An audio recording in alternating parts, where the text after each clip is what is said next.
అందరికీ నమస్కారం.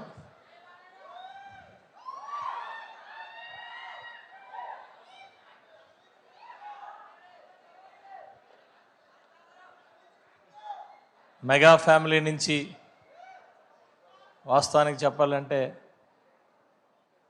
మా చిన్నప్పటి నుంచి కేవలం మెగా ఫ్యామిలీ నుంచి వచ్చిన సినిమాలు చూసి పెరిగి ఒక్కొక్క సినిమా చిరంజీవి గారు అయితే ఆల్ టైమ్ రికార్డ్స్ లాగా ఒక డైలాగ్ తర్వాత డైలాగ్ చెప్పగలం, పాట గుర్తుపెట్టుకొని పాడగలం. పాడ ఒక్కొక్క సినిమా మినిమం 25 సార్లు చూసుంటే అది తక్కువే.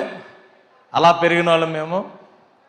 అలాంటిది ఈరోజు మాకు కేవలం సంవత్సరానికి 1-2 సినిమాలు కాకుండా ఒక్కొక్కరు 2 సినిమాలు 3 సినిమాలు రావడం మెగా ఫ్యామిలీ అంతటికి కూడా ఒక ఫీస్ట్ లాంటిది. అలాంటిది ఈరోజు వరుణ్ తేజ్ గారిది ఈ సినిమా నిన్న ఫ్యామిలీ అంతా కలిసి కూర్చున్నాం. ఇందులో హీరోయిన్ లాగే మా ఇంట్లో కూడా ఇద్దరు ఉన్నారు. ఇద్దరు కొరియా ఆటోమేటిక్గా నేర్చుకొని రోజు మాట్లాడుతూనే ఉంటారు.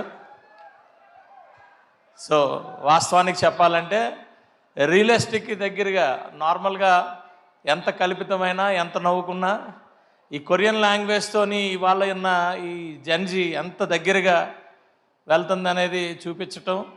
అక్కడి నుంచి ఫన్, సత్య అంటే ఫన్ అంటే సత్య, అక్కడి నుంచి ఫన్ క్రియేట్ చేసి సినిమా థియేటర్లో హ్యాపీగా అన్నీ మర్చిపోయి, అంటే ఒక సినిమా అంటే అంతే మెసేజ్తో పాటు ఎంటర్టైన్మెంట్ ఇవన్నీ కూడా ఈ సినిమాలో మరి ఇవ్వటం, ఎంటర్టైన్మెంట్ హ్యాపీగా నవ్వుకొని బయటికి రావడం జరిగింది. దీనికి ప్రొడ్యూసర్ గారికి అలాగే డైరెక్టర్ గారికి, ముఖ్యంగా మా వరుణ్ బాబుకి అలాగే ఇతర క్యాస్ట్ అందరికీ కూడా మరి కంగ్రాట్స్ చెప్తూ ఇంకా ఇంకా ఇంకా ఇంకా ప్రతి సినిమా కూడా ఒక సినిమాకి ఇంకా నెక్స్ట్ లెవెల్లోని తీసుకెళ్తారని ఆశిస్తూ F3లు F2లు ఇంకా పెద్ద ఇంకా ఇలాంటి కొరియన్ కనకరాజులు కూడా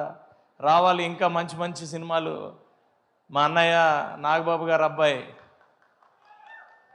చెయ్యాలని కోరుకుంటూ మన అందరికీ కూడా టీం అందరికీ కూడా శుభాకాంక్షలు తెలియజేస్తూ, అలాగే 80వ మరి స్వాతంత్ర దినోత్సవ శుభాకాంక్షలు అందరికీ కూడా తెలియజేస్తూ జై హింద్.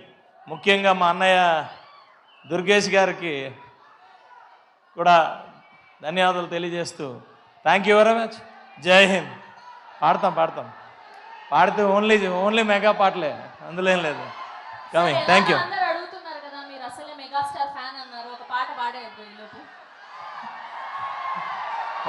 పోనీ డైలాగ్ అన్నా చెప్పండి, పర్లేదు. మెగాస్టార్ గారు డైలాగులు చెప్పాలంటే ఆడియన్స్లో పవన్ కళ్యాణ్ గారు, చంద్రబాబు నాయుడు గారు ఉండాలి. పాట పాడాలంటే కొంతమంది ఉండాలి. Thank you very much.